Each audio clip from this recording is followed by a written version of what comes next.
Ah, young wizard. So good to see one of our best and brightest return from a career of adventuring. How can I help you? Well, Archmage, to be blunt, we need to know everything that you might know on the topic of lichdom.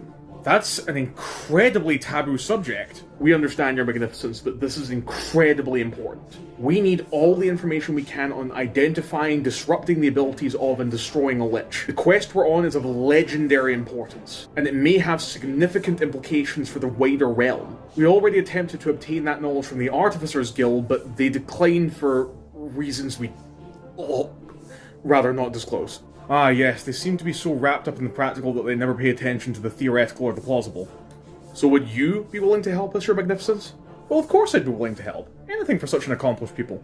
Oh, thank all the gods. Friends, we might actually be able to do this. But for me to explain this properly, you'll need to understand the basic concepts of id refraction in the context of interplanar ego broadcast. Multiple biases need to be taken into account when understanding the two-way directional sway towards the median grid, although sway in this instance is something of a misnomer. It's almost universally accepted that goat's butter and ionized nails are best used in this portion of the thought experiment. Flim flam flibbity flim floor mcflib florb flib, times 2, not divided, that's very important. Do you have even the slightest idea of what they're talking about? Nope. I've just sat here for the past 8 hours nodding attentively and attempting to look like I'm taking it all in. I assume, though, that the wizard understands, and as long as the wizard understands, then we should be good. I lost all track after about the first 15 minutes. What?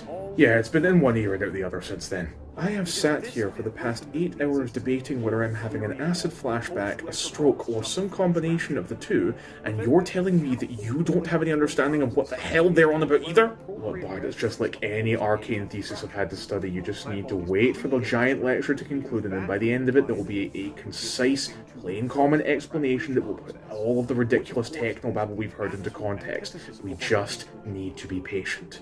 And that's why Merlin was a hack who most likely had gambling debts, which brings us to the end of the introduction to part 1 of our 15-part examination. That was just the fucking introduction?! Yes, but please save your questions for part 8 when we have our Q&A session. No! Your Magnificence, I am begging you, we're already on borrowed time. We need this information in a format that we can all understand. Please, can you explain this in simpler terms? Oh, I'm sorry, I didn't realize this was an emergency. I can absolutely give you a plain common summation. I'll just need you to put in a formal request before I go on academic leave. Okay, when's that happening? Oh, right now, actually.